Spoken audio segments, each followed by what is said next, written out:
tank an entire team, but it's still vulnerable enough to say 2 fleets maybe, or one that happens to get a missile strike through, but that's not guaranteed.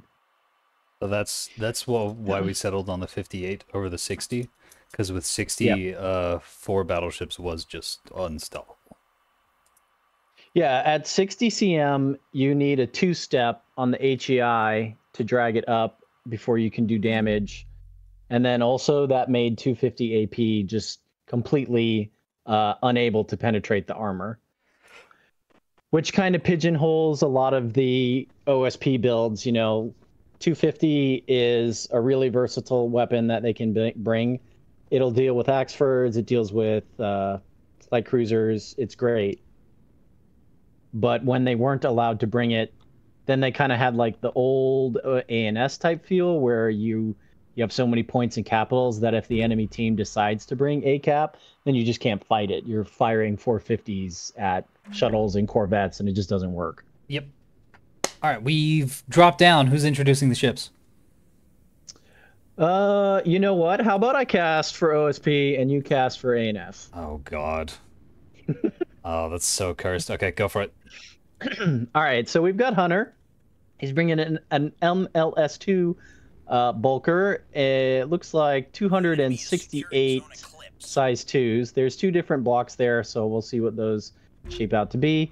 A 450 Acello for Drasmus. He's got EWR monitor and looks like a couple of mixed cap rocket EWR shuttles. Lobster has gone with a tug swarm. It is armed with torpedoes, so I'm expecting big plays out of that. And rounding out, we have Xenophon of Atlas. He's got some 250 bulkers. Let's see if he mixed in. Nope, it's all 3 250s. No plasma. Interesting choice. All right, we'll throw it over to ANS. Going over to ANS, we got Pyrope here in the Yangchalong. A beam battleship, 2 beams. One on the nose, one on the keel. And then 1 and 10 in the backpack slot. It's pretty survivable. And a lot of support missiles. Very nice. S3Hs in a 140 AMMs. Kind of light on the PD, but good on the upfront PD. Also got a few Auroras for cleaning up leakers. Goldstee rocking a Frig Swarm. Got Jamfrig. And then it might be just the 1 Jamfrig and then a bunch. Yeah. So 1 triple Jamfrig, and then a whole bunch of 120 250s, and then a few 120 Defender groups. Going to be very resistant to containers. Unfortunately, OSP doesn't have any containers, so that's not going to pay off that much, but the jamming is going to help those stay fairly invisible. Gamma rocking the usual voxel build. 2 fighting voxels, 2 jam sprinters, and 1 already dead cap ship, which has eaten a bunch of those MLS2s.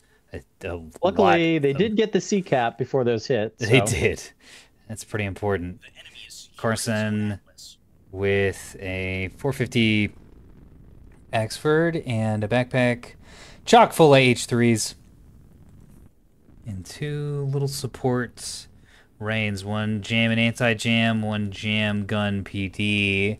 Now, ANS is having the same problem that they've been having all night, which is they don't have much in the way of map presence ships. They don't have many scouting vessels to grab points to cap. The Frig Blob wants to stay together. Gamma's vessels wants to stay together. They want to operate as 1 unit. Pyrope is 1 single unit. And Carson's group also kind of wants to operate as 1 cohesive piece with the jammers and the anti-jam supporting the Axford. That might not be the end of the world because OSP's in a similar boat.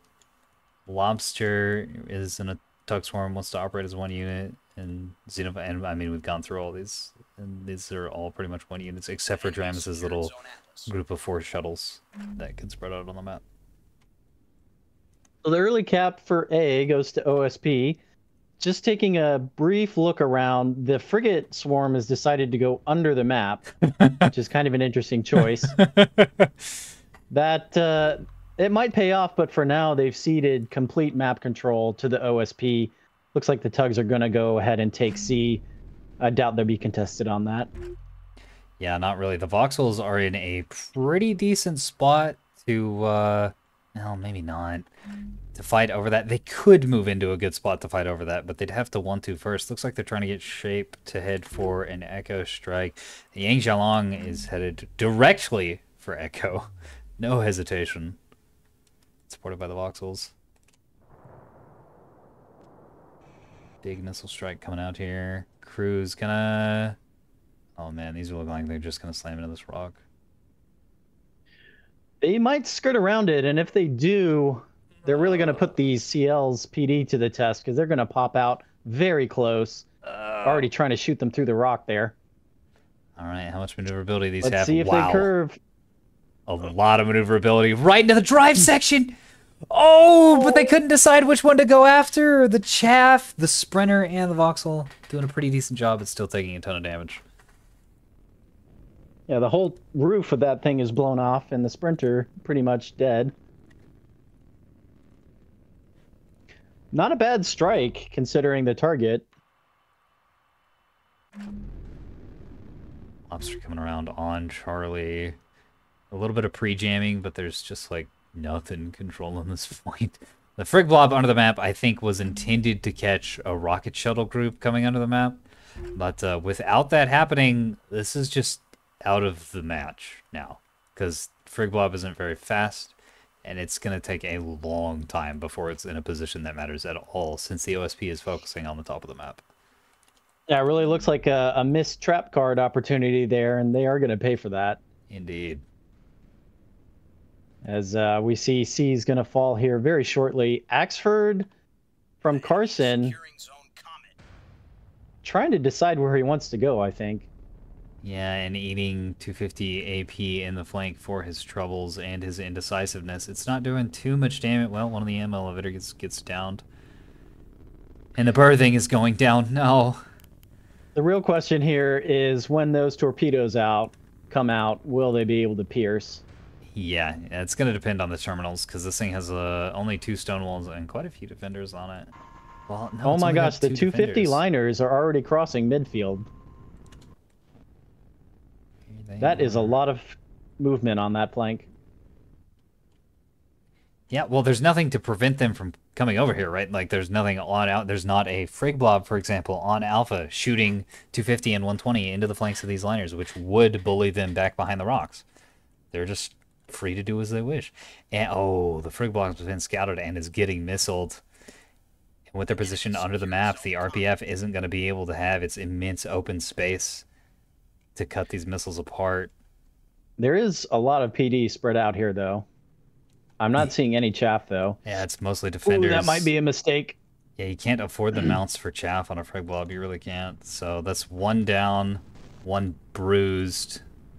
The rest fine, but this position is just absolutely awful for these. And Goldsteed's a pretty good player. I'm surprised to see him do this.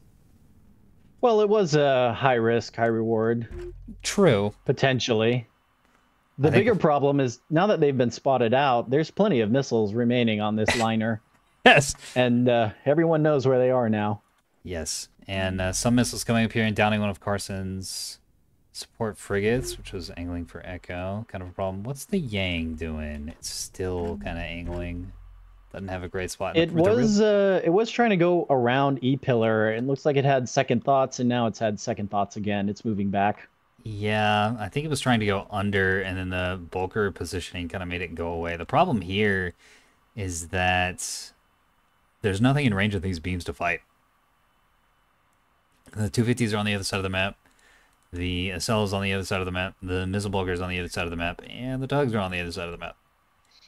Looks like the tugs have opted to go down and sneak D. They're just deciding to ignore these CLs. They're going to leave them for the liners, it looks like. Kind of an interesting choice. I guess they decided they wanted to save those torpedoes for a juicier target.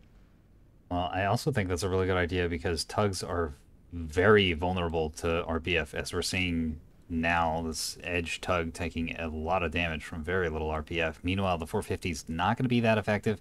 And the torpedoes, on the other hand, going to be extremely effective if they can get the lands. Mace we'll combat. see. It looks like they've... Yeah, I don't know what happened. They've been jammed. They're flying all over the place. But, oh, some of them do get through. Actually, a lot of them get through. Yeah, Oh, those didn't. warheads might not be that large, though. What happened there? A lot of... Well, part of it was landing on the nose of the Axford, which is just highly resistant to taking damage because it's pretty empty. Yeah, but And, even the thrusters are alive. yeah... Part of it, I think it was just low warhead size and really bad hit angles because it wasn't hitting in the nose; it was hitting like on the nose, if that makes sense, like on the top and on the port side of the Yeah, I nose. guess that's Like, just one of those cases where the shrapnel damage and getting applied yeah, the made something rays weird happen. just were connecting. Here comes another S2 strike on the CLs. Oh yes, and they're gonna be in big trouble. Clonk. Oof. Yeah, that's one pretty much dead. And another one heavily bruised. Not combat And here ineffective, comes but that 450 Acellos joining the liners in pummeling the survivors.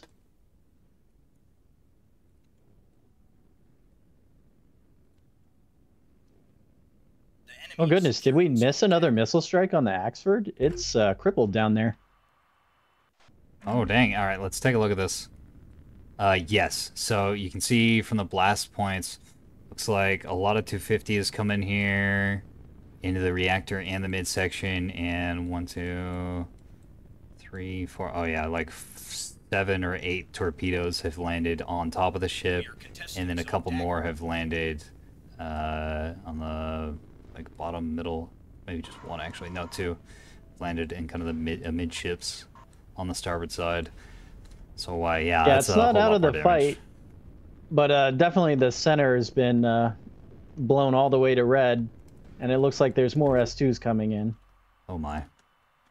I cannot wait to see the damage on that S2 Bulker. It's funny, I haven't seen that many S2 Bulkers lately. They've been struggle bussing as A&S have kind of figured out their PD setups to be really effective against S2s. Yeah, the thing is, Max Flack. Oh, wait. Oh no, they're going into the frigate. Oh, not. Yeah, they're going into the frigate. Only one thing beats So Rock Max PD. Flack was super effective, but with these new torpedoes, I see a lot of people have swapped back to defenders. Yeah, I so don't know. What do you think about those, Darg? The defenders versus torpedoes? it's it's kind of complicated. So torpedoes lose to defenders. Torpedoes with terminals beat defenders. Torpedoes, small volume of torpedoes with terminals get killed by defenders because they straighten out at the last second. So there's this really wild mini game of defenders exist to increase the point tax of a torpedo, but an expensive torpedo can punch through just defenders. But AMMs, the new AMMs, the new functionality of the AMMs, plus flak, plus defenders right at the very end, and maybe Auroras still beat a decent volume size of torpedoes. And I really like the complexification of the point defense, because you are right. We were in a state, and still are in a state, on the main branch that got a problem? Bring flak. Problem solved. The only thing that doesn't work on is containers. While that was happening, the battleship went and fired off a couple S3s into this Acello, pretty much crippled it.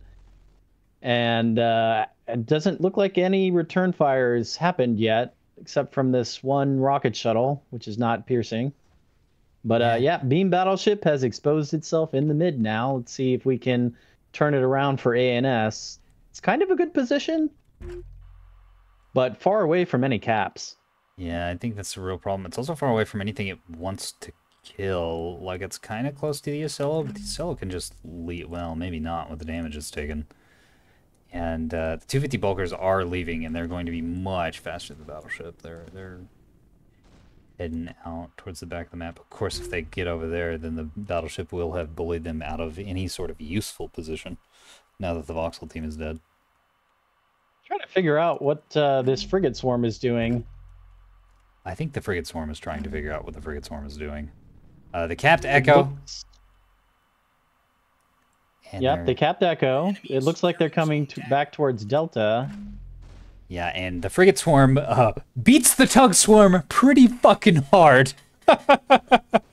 So If they stay here fighting the Axford, or just executing the Axford, I guess, and the frigate swarm comes in from behind, the 120s and 250 RPF will obliterate the tugs. And I think these have just a splash of anti-jam on them too.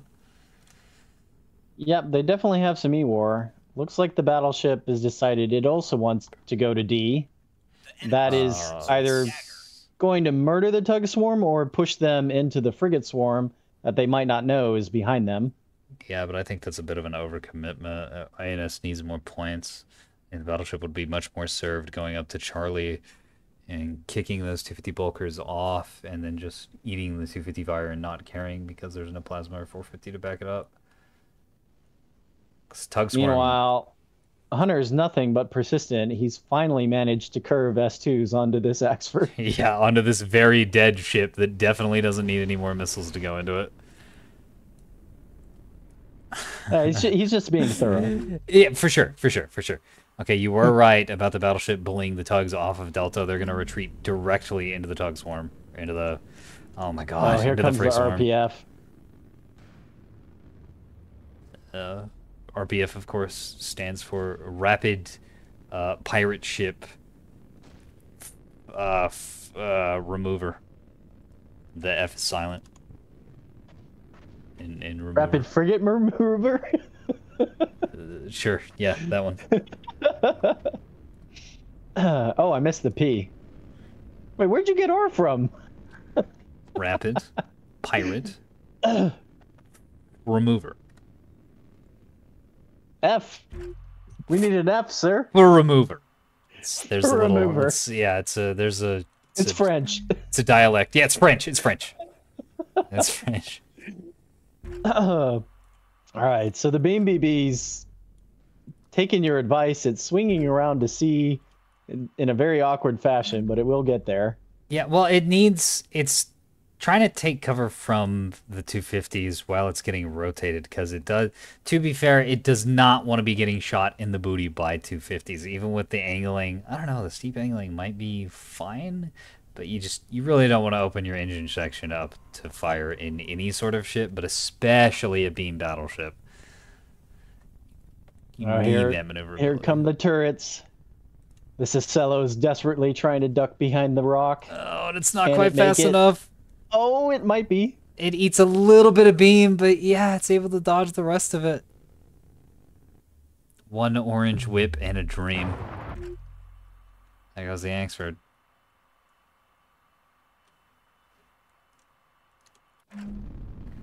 Frigate swarm having to back off a little bit and guard Echo. Okay, you really just need to drive towards Delta Haas. Tugs are retreating, and they're probably definitely. It has decided that it owns Echo. It will not let anything near. And ANS down to a beam battleship and the frigate swarm, so 2 vessels, quote unquote, because you could break the frigate swarm up, but they would get just torn to shreds. Well, they had a shot at being split up and sent to A and sent to B, maybe 2 or 3 ships apiece. But they opted not to do that, and instead, there's no guarantee they would have gotten both, but certainly they could have gotten one if they chose to do that. For sure. And at this point, it's a little late. ANS is 400 points behind, and it's 4-1 caps favor OSP. OSP has lost 2 shuttles and 3 tugs, and ANS has lost 2 voxels, an Axford, 2 sprinters, and 2 frigates. Like, that's really definitely rough. Going to chalk up some more ships there soon, though, as these 250s, we really get to see the 58 centimeter armor here on full display, as what would have been before peppering and taking out turrets. Now it's mostly bounces, superficial damage here and there. Yeah, there was some very minor damage to the Whiplash and the Raider and one of the VLSs, and that's kind of it. The problem is, I don't know if the BB can get in range and cap C and not get... Yeah. They can't. The bulkers are too fast. They're too maneuverable. They can just leave. It does appear to be exactly what's happening. You called that one. Oh, and an S2 strike takes out the frigate, the crippled frigate that was trying to take A. Point secured.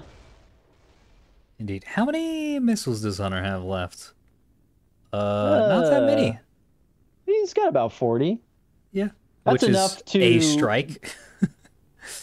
Well, if you fire, Yeah, if you're say feather firing 16, that's definitely enough to deal with a crippled frigate trying to get a ghost cap in. For sure. For sure. Okay, they got Charlie. But where does this beam ship go now? The 250 bulkers have left. I think it hides behind the rock and says, "Good game, gentlemen." Yeah, That's my prediction. Yeah, when you have... So what happened here is we have two 3,000 point fleets, each of which are very powerful, and each of which need support. That is the Frigate Swarm and the battleship. The beam battleship and the Frigate Swarm are both extremely powerful, and they could mutually support each other. But they need a fleet of support in some way. I think the Voxels would have been really well served to support Pyrope, and the Axford and Jam Tugs would have been really well served to support the frigates. But instead of that happening, each player kind of went and did their own thing, and OSP played together, and they got rolled up. The Voxels went over the top and were kind of playing goalie for Charlie and keeping Overwatch on Alpha, but they were alone and they got killed. And the Axford stayed on Delta and it was kind of alone and it got killed. And meanwhile, the DPS fleets. So these are like reasonable fleets, right? The Voxel fleet and the Axford fleet are reasonably well-rounded fleets, but the all-any I want to murder people fleets were not in good all-any I want to murder people positions. The Frigate Swarm went under the map, which could have won the game immediately, but was a huge gamble and didn't pay off. And the beam ship made motions onto Echo, but it didn't have a friend to be mobile and to fight things and to bully them into the beam ship for it to shoot with lasers. So SP was able to just stay away and hold range and fight it. They couldn't deal much damage to the beam ship, but I mean, if you're not taking damage either, and you have more ships and can get more caps, then that doesn't really matter. Cellos decided to come around and engage the frigates. Just having a little bit of fun at the end of the day. It's pretty much conclusion definite at this point. And the beam battleship. Conclusion absolute. Thank you. That was the phrase I was going for. This beam BB cannot really engage these 250 liners. The frigates can't really engage this. Well, they could do some damage, but they're choosing not to. And the points flipping is not going to make up for the difference here. Oh, another S2 block comes out. Yeah, so you were mentioning how they got split up and individually taking piecemeal, and I don't want to, beat a dead horse, but I've been out of the game, so I do want to mention, like, taking certain types of ships on these outside long flank routes is sometimes not worth the potential payoff of a BB going around a flank versus a BB just kind of being in the middle as a threat in presence, and certainly the frigate swarm there. So the phrase you're looking for is bad choice. Yeah, but we don't use that. We don't use those words here, okay? I guess it's a pub choice is what it is, right? It's a gamble. It's a thing that might pay off if someone else is doing something weird, but it just doesn't work in these sort of stack matches. It's just too risky. Like, risk is important, but there are things that are too risky, and you kind of have to weigh the risk versus reward, like you said, with the frigates going under. The risk is that, well, the reward is that, hey, maybe they catch a flanking rocket shuttle team or some sort of cheeky tug play and just kill it. because they're a Frigg Swarm and they can do that. And the risk is that, well, since you're not on the actual map, you can't do anything. And if no one goes down there, you give up the game almost entirely because you start your team at a 3,000 point deficit because you wind up having 3,000 points just camped onto the map. Yeah, definitely the opportunity cost is there. Opportunity cost. That's the word. Thank you. Yes. Yeah, it was way too aggressive. See, Not that the wide flanks are inherently bad, but if you're going to do them, you gotta commit. And there are certain ships you want to take for that, and certain ships you don't. I think double drive beam destroyers are phenomenal to take under the map. You also have voxels are great flanking ships because they're just so fast. Sprinter swarms, of course, have always been great at flanks and always will be, but frigate swarms just they just really aren't that quick. I'm kind of curious what the danger of a Corvette Torp Swarm is these days, because for a while it was pretty low. It's higher now. Actually, Corbeau, would you like to speak to this? Well, I certainly could. I have been... It is not like the threat of rocket shuttles that I think shapes the entire metagame around light force combat, but it is effective enough that the OSP is going to have to respect it. They are useful.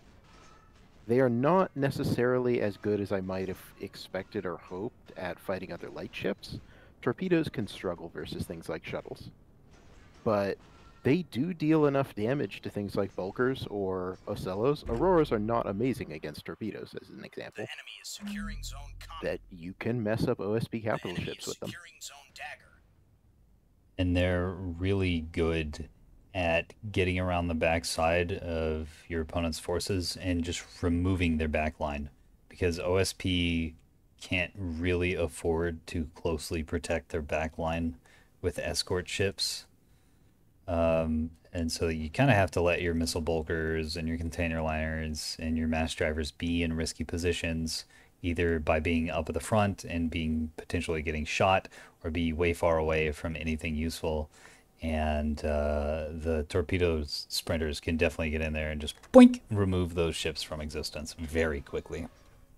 The speed is a really good point to emphasize there. They're not really skirmishers in the way of rocket shuttles, but they will get back to the backline in a way that other ANS ships almost never do. It's kind of interesting. We got for a few seconds there to see the raw power of the frigate swarm as it just went around behind and completely obliterated that Ocello. That Ocello. Yeah, it just devoured that Ocello during that conversation. It was quite terrifying. Especially since most of its guns were 120s. I mean, that speaks to just the power of having enough barrels. 120s are really good against OSP, though. Yes.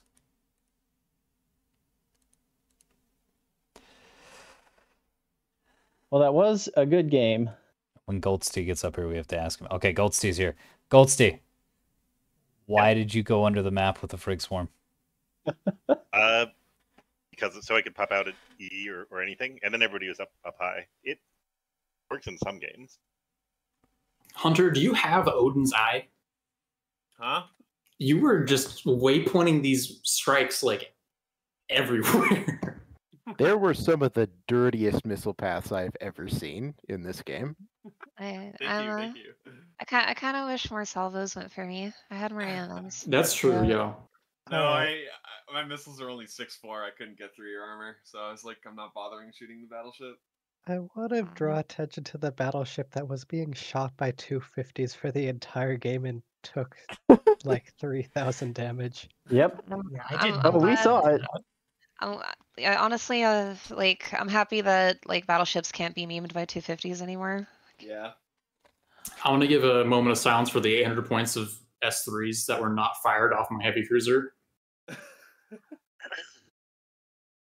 Hunter, I gotta say, that second strike that whipped around and caught the voxels in the back, that was man. ridiculous. That was The crazy. thing is, I had the jamming to stop it, but the missiles were moving so physically fast on the stream, I couldn't click them in time to jam them. Yeah, it's also Act because Wake is just, I don't like Act Wake on principle. The cruise stage ended like literally a kilometer from your ships as well. It's like impossible to jam them when they. And those light cruisers were moving. If you just fire that salvo like 30 seconds later, they would have missed. Yeah. The thing It is, was that excellent. ridiculous. It was excellent. And soft kill. It was I think. fucking infuriating, is what it was. I'm sorry you're having a bad time, Gamma. Yeah, like I'm right there with you. I feel you. I'm like Really 0 nice for if you could, 6. I don't even care about winning. Just being able to fucking do something in a game for once. I don't Instead know. of just instantly dying in the first like minute and a half without ever doing anything. You really scared me with the tug blob. I had to run away from those before they took out too many ships. I wanted to give people a hug, but they kept running away. The frig blob, you mean? You know, it's funny, Perip. Every single time we end up playing against each other, I end up kiting your battleship with my 250 liners. Just always. Lobster, that tug ambush was like one of the best I've seen. That was ridiculous. That was like crazy. Like the amount of jamming you have on that fleet. So was it mixed into each of the tugs, or was it just those 2 shuttles that had the jamming? It's just the 2 shuttles. I figure 4 bellbirds is probably good enough for tugs. Yeah, that amount of jamming. I was countering you with my support frigate had 2 blankets and 2 floodlights. I wasn't able to see your torpedoes until they were within like 1,800 meters. So my AMMs, I have like 30 AMMs specifically designed to kill torps and like swarms.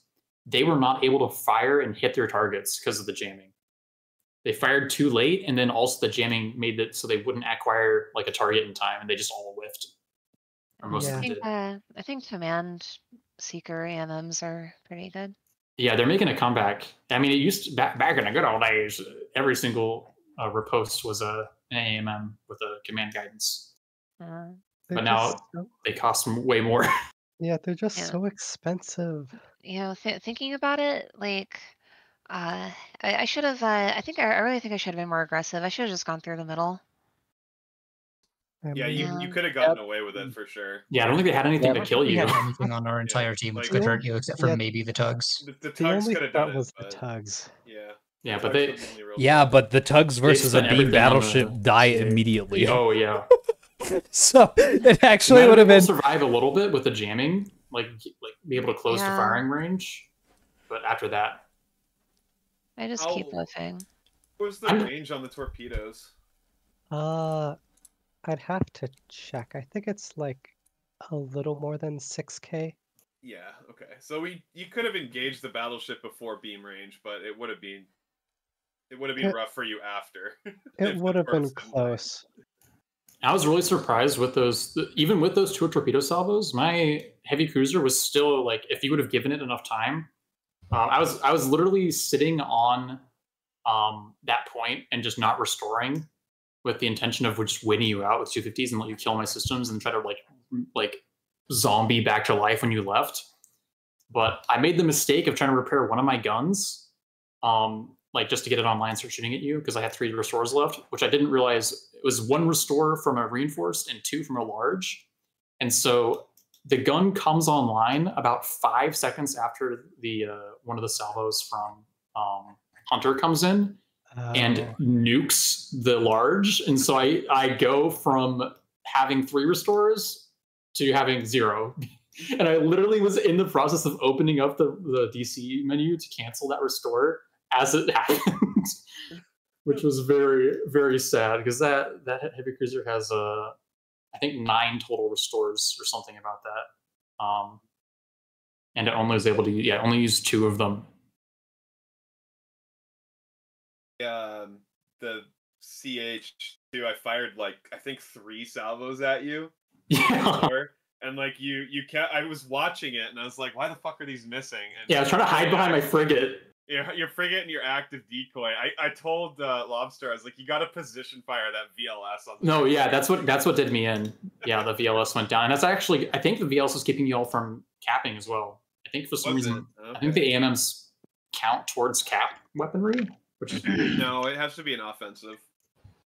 I don't know why you weren't capping if you didn't have offensive. Oh, I didn't have any offensive besides that VLS though, which was.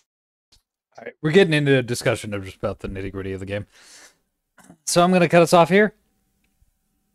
Okay. So first off, apologies for not doing an intro.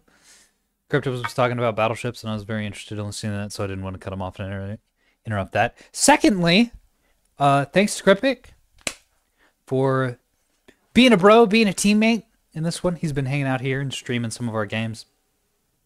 And I suggested he not mute and deafen himself and actually participate, and we could do a group cast together, and it worked out really well. You know, it's important to have teamwork in Nebulous, and being a spectator main, you need a little bit of teamwork too sometimes. Worked out very well. ANS players and not bringing cap fleets or things with map control. Name a more iconic duo. The real irony is that they could have gotten away with it if it wasn't for those meddling kids. If Goldstein or Pyrope had just gone into the middle of the map and controlled space using their powerful beefy builds, they really could have gotten away and forced map control through power instead of through actual body of vessels. But they didn't do that. Did not do that. Unfortunate. Sometimes it's just how it goes. And sometimes it's just how it goes. I hope you enjoyed. I hope you learned something, especially about strategic positioning. Maybe a little bit about missiles. This has been Missile Testulous, part 75 of 3,482. And I'll see you in the next one. That is a very real count. It's completely legitimate. Please do not use your fingers and toes to count to test. Thank you.